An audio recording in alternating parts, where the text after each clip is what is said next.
Good morning or afternoon, everybody. Welcome to this takeover episode of a CX Moment.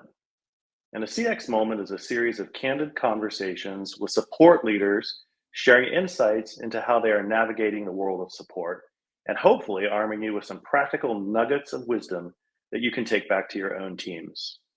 This month, I'm excited to host a very special takeover episode of the CX Moment, and we're going to pivot to an EX Moment. I'm Gary Aliff, Head of Employee Experience Systems here at Zendesk, and we're joined today by Lori Janjigian, Senior Director of Client Success at Modern Health. Modern Health, if you don't know, is a comprehensive platform that provides personalized mental health care offerings for employees. Their aim is to support employers and employees across global workforces with everything they need for employee well-being through all of life's challenges. So I'm extremely excited today to welcome Lori.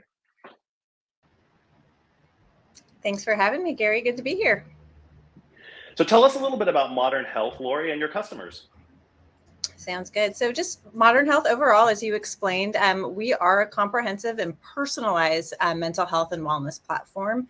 We combine a well-being assessment with self-service digital content like courses and meditations, as well as a global network of certified coaches and licensed therapists, all in one platform. Because we know everybody has mental health needs, and those ebb and flow at different points in people's lives and days and weeks.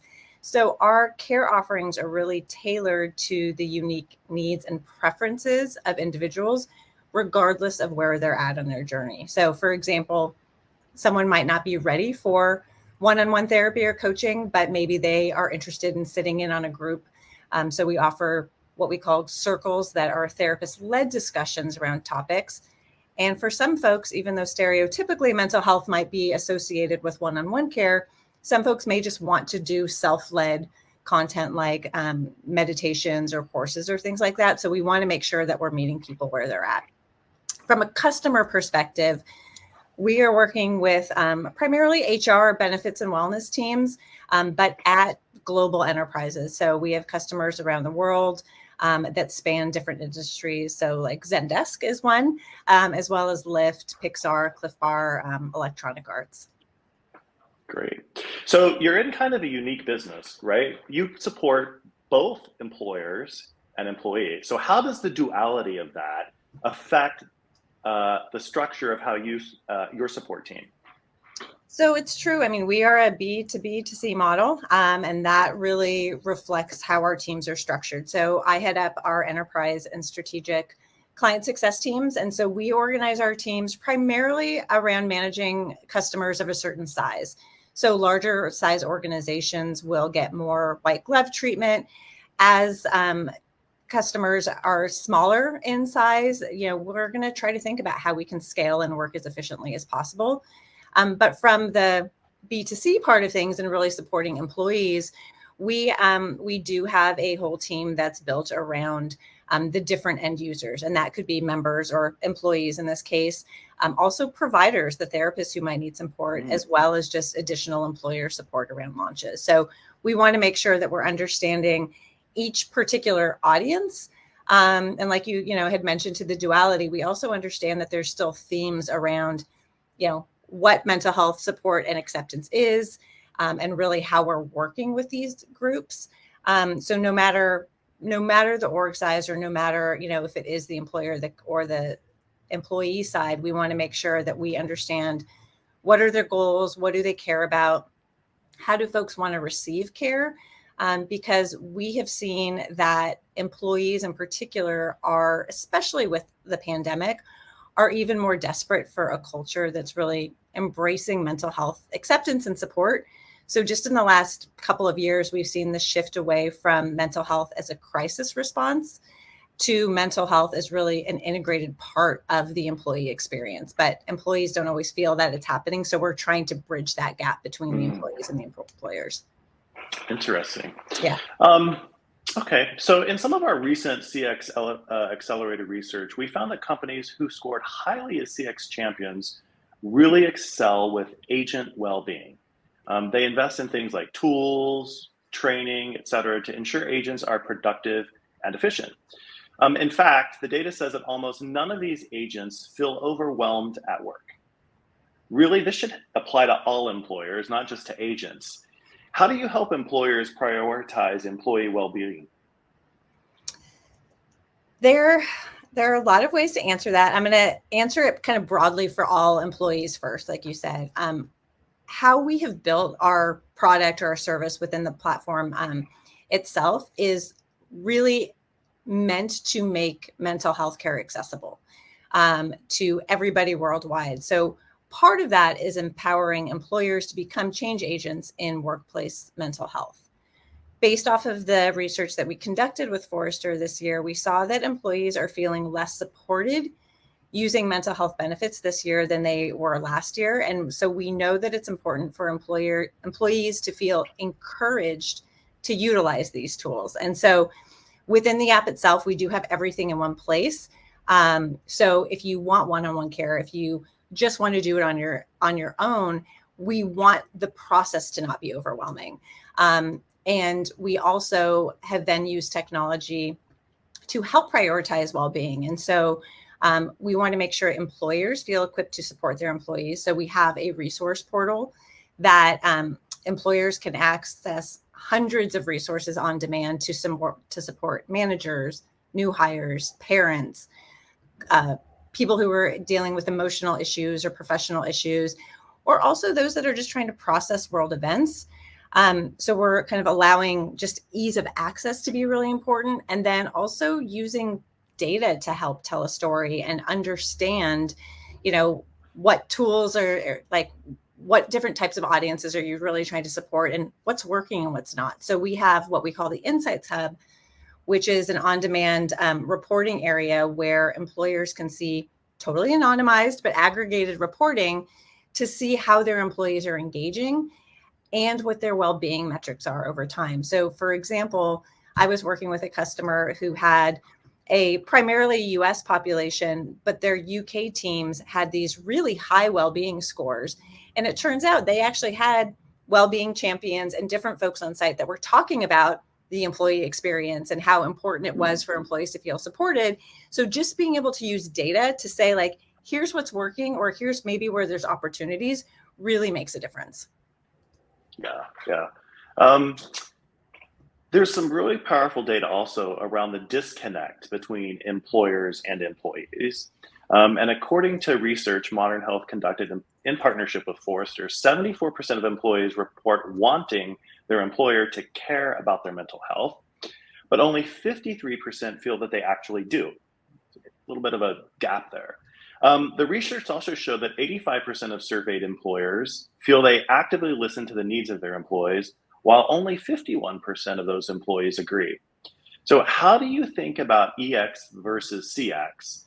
And I think about them just the same, but the audiences are different. I'm curious if you have a similar point of view. I mean, very similar. It's, if you are not happy, there are negative consequences. That means somebody can break a contract. It means somebody can quit. It means you're going to have lower productivity in some shape or form. And so I do think that there's a lot of overlap there.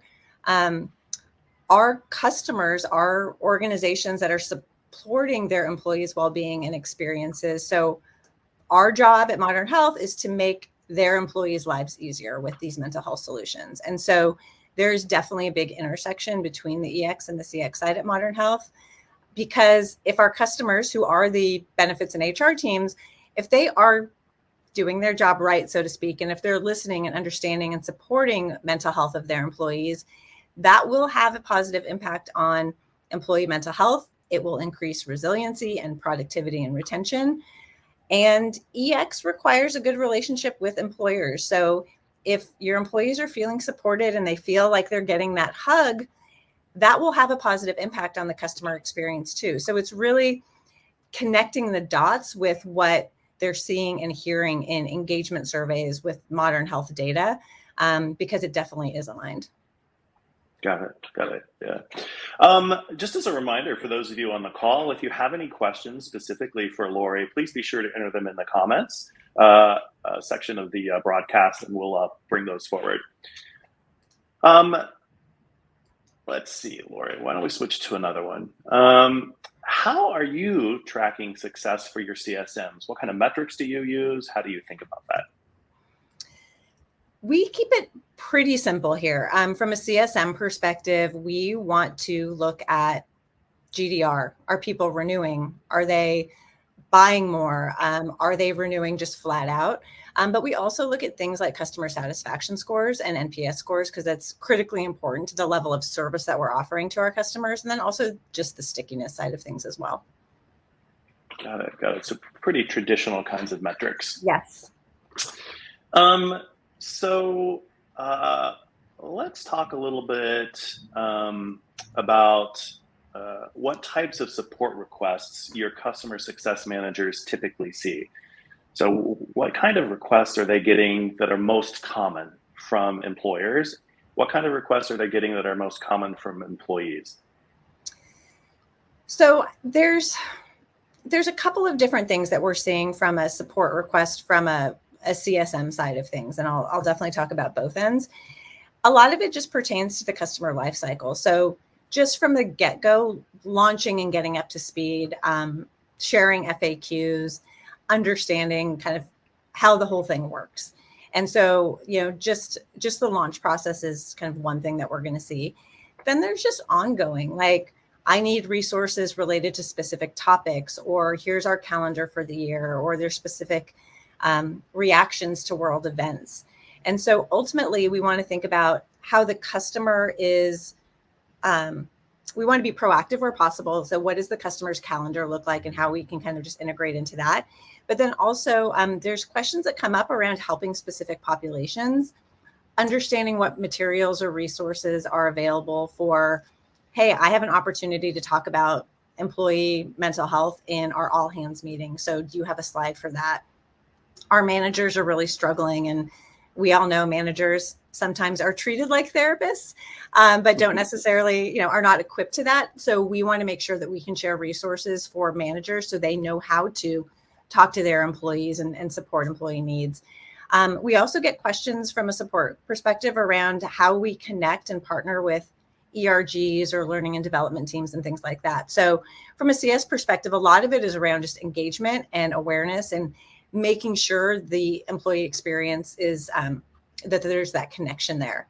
We also will then see different support requests come through on the member side about just like, how do I access care, typical login questions, if folks want to change their providers. Sometimes therapists will also use our support system through Zendesk. And then also just questions about dependent access and care. So just normal user experience, but we'll then take all of that information to see what types of questions are coming in. And then can we scale? Can we, add more to the knowledge base, to our FAQs, adjust the product or things like that accordingly? Got it. This one might be a little bit of a curveball, but as I sit back and think about mental health and the concept of mental health and either acceptance or resistance to that, it varies across the globe. I have teams in 11 different countries. How do you see helping employers talk about that in a proactive, positive way? In terms of how they communicate, or how do we help all of it? So for example, I find that talking in some of my town halls about mental health is well received in the North American community as compared to maybe some of the regions of APAC. So I do notice that there are some global differences in how people talk about, think about, and are willing to accept mental health care. So I'm just kind of curious, do you see that as well? And do you think about tailoring that depending on the globalization of a company's workforce? We do. So from a global perspective, it is definitely top of mind for us. We have internally what's called a Global Inclusion Council, where we have different providers from different countries that will also share insights. So for example, Malaysia, as in a response to burnout and high cost of living, they changed the the standard work hours from 48 to 45 hours in response to the country's mental health needs. They also have specific challenges, like some countries require you to go see a doctor if you want to take paid time off for mental issues, which we may not see in the United States. And so it's really important for us to be able to share those insights with our customers, the employers, because in some cases you have boots on the ground in different countries that you might have a good pulse of what the nuances are. And in some cases you don't. And so that's where we want to make sure that the marketing collateral and the resources that we have to help drive awareness are there and culturally sensitive. And also, just things like BIPOC is a very US centric term and other countries don't use that in the same way. And so we need to be experts to know that to support our customers. But then the EX is really important because if you're speaking to folks in a way that they don't get, you've lost them and you've missed that opportunity. That's one example. And then the other thing is that we will see different areas of interest. And this is really where you can use data to tell a story. For our organizations that have strong APAC coverage, or Japan in particular, we'll see a lot of folks really want to focus on work performance versus stress and anxiety. And while they may have anxiety associated with work performance, it is much more through the lens of, let me figure out how to help with prioritization or how to show up to meetings or how to talk to my boss. They're not necessarily talking about it through the mental health lens. So knowing how to communicate and with whom is important.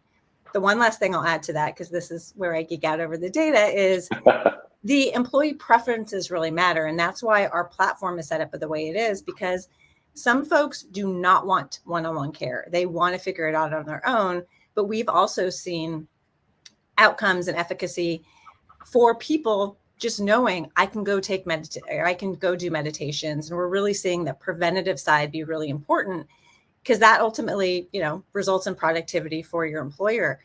I know I can do a breathing exercise. We have managers that will just do a 2 to 3 minute breathing exercise with their employees to start meetings. Some can say we've partnered with learning and development teams because performance is a really big issue for customers. So why don't you make sure that you remind folks about Modern Health's coaching as part of your performance reviews? Like, how do you talk to your boss and how you follow through? So knowing how to talk the talk to help destigmatize mental health and just make it really incorporated is really how you get to the employees and make them feel that you care about them. That's fantastic advice. And when I took this role at Zendesk, I could have used that in the beginning. Yeah. Thank you. I love my coach. I have definitely worked with my coach to talk through difficult situations, but also figure out a lot is happening in the world. Sorry to derail. But this is where I get excited. Even with that Forrester report, we had seen that most employees felt that as the pandemic improved, they thought their mental health would improve. And that has not been the case, which on a day-to-day basis totally makes sense. But if you look at a huge population of folks answering that, it's more important for organizations to know, how do I talk to our employees? It's not letting up. There's always something in the news. And that's where, to your original question, how do we have conversations with the right people and leadership to really connect those dots? Excellent. So we've got a question in from Beth Reedy. Beth says, as we head into the middle of Q4, what are tips to manage burnout while maintaining the needed energy to tackle this season in a customer engagement department setting? Very good question. So there's a couple of different things that we do. And I think this is where you try to find the balance of offering the mental health benefit versus just and encouraging folks to use it versus just checking it off the list to say, hey, we have medical, dental, vision. Oh, and we have mental health as well. So I think one of the important things is making sure that you have different folks in the organization really addressing it. Just because you have a mental health solution does not mean that your employees feel supported. But there's simple things that you can do. And for some organizations, it's simpler than others. Zendesk has done a really good job of this. And since you all are also a customer, goes both ways. But you've had your recharge Fridays, where folks can take off and actually take some time off for themselves. We have seen with our agents and our member support folks, they will even just make sure that they're connecting more with employees. So it's not just constant Zoom for folks that are still remote. We do these workshops. So if there's challenging support tickets, our teams will connect back and forth together just so they can work through different challenges with their teams. We do a lot of trying to share success stories within our CS team meetings, but also the member support side of things, just so people can learn from each other. And we've even done things like sharing worst practices, because there's something to be said for knowing that like other people are having a tough time too. There's also things just from a burnout perspective. Like we definitely encourage the one-on-one care within the Modern Health platform to go talk to a therapist or a coach, because coaches can help you figure out how to prioritize your time and understand, like, can I block out 30 minutes of my day to go for a walk and really, turn off Slack notifications if possible at night and things like that, because everybody's going to have their own experience. And that's where our one-on-one care really comes in handy. But we also know I'll occasionally just start out my team meetings with an icebreaker. So it's not all work all the time, or we'll take a 3-minute breathing exercise in the app and just say, hey guys, it's been nonstop, so let's do it. And there's some little examples of things you can do, but I think this is where, if you know that your boss has told you can take 30 minutes aside to go to a coaching session or take some time out for yourself, that's where having those conversations, I think, really helps start managing the burnout and the overwhelm feeling. I totally agree. So for those of you who don't know what our Recharge Fridays are here at Zendesk, the second Friday of every month, the entire company disconnects digitally. And I mean the entire company, everybody from the top down. So there is no pressure to Slack, to Zoom, or try to do anything. There's a small exception to that. If you happen to be a member of the finance community, generally the second week of the month is closed. But it's really, really, really fantastic. But I love your idea, Lori, of taking a few minutes to sort of pause and breathe and reflect before you head straight into the next meeting. Yeah. This in from Logan. Do your agents need to have special skills as they are engaging with people who are looking for mental health support? I'll answer it from a few different perspectives. So from a CSM perspective, and I don't think that's what you're asking here, we want to make sure that we understand all the ins and outs of the platform so we can speak to and help our customers really understand the nuances, what's going on, how to answer questions about, adding dependents and things like that. So it's table stakes to use and know our own platform. From a member support perspective, kind of the same thing. We need to understand just how the product works. And so there's extensive training involved in that. And I can't speak to a lot of the member support training, but ultimately what I wanted to get at is we do have the therapist and provider network, and we do extensive training with them because we want to understand, number one, when referring to care from a member support perspective, do we understand what benefits are available to employees at an organization? So we often will work with companies to say, what else do you have besides Modern Health? So we're kind of routing care accordingly and understanding how many sessions you're allowed to have and how many are left. The other side of that, though, is also just understanding, based off of the assessments that we have in the platform, we use WHO5 and PHQ and GAD survey to understand if there's a clinical need. So based off of the score, we might route you to a coach or a therapist so we can understand if we're trying to address a clinical need or not and get you to the right type of care. But our providers have definitely been trained extensively. They're all licensed therapists. The coaches are ICF certified to make sure that we are using evidence-based methods to make sure folks get the help they need. So we're kind of approaching it at all sides depending on the end user. That's great. Sounds very, very tailored. Yeah. So we're getting close to the end of session. I'll just remind everybody, if you have one last comment or if you have one last question that you'd like for Lori to answer, please post it in the comment section. But Lori, as you think about what's next, right? Where do you think your team is going to go next? And specifically, where are you investing your efforts for the coming year?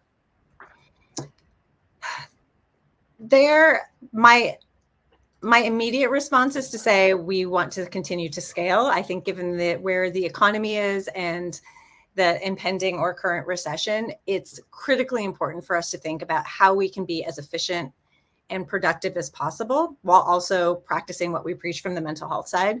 But what does scale mean? How many customers can we be managing? How many resources, and what are the right resources we need to support the customers as well as the employees, and understanding what trends there are. So we're not just playing a game of whack-a-mole. We're really thoughtful and intentional about how we're growing the business and putting resources in the right place that can help the most number of people. The other thing that we're thinking of is just addressing specific populations. There is a lot that we have been doing. Gary, if you're originally from Ohio, like folks on the coast might be more tech related, but there's a lot of folks where mental health is, there's still a lot of stigma associated with it. There's a lot of organizations that we have that are manufacturers or people that aren't sitting at a desk and are harder to reach. And it's critically important that we have access to those folks. So we were just on site at some different warehouses because people aren't checking their emails, they're not on their phones. And so you want to make sure that they know that the company is supporting their mental health, not just at open enrollment and not just kind of reactive when something really, really goes bad. We want to get ahead of it.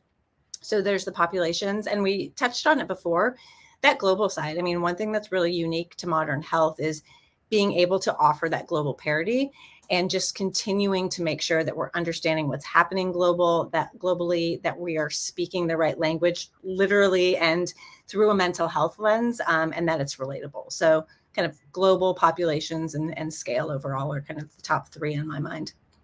Great. Well, Lori, it's been an absolute pleasure today. So excited to have you and so excited to spend some time talking about the employee experience. So for the audience, we'd love to hear your thoughts. We're going to queue up a survey, and we'd like for you to rate your experience of today's session.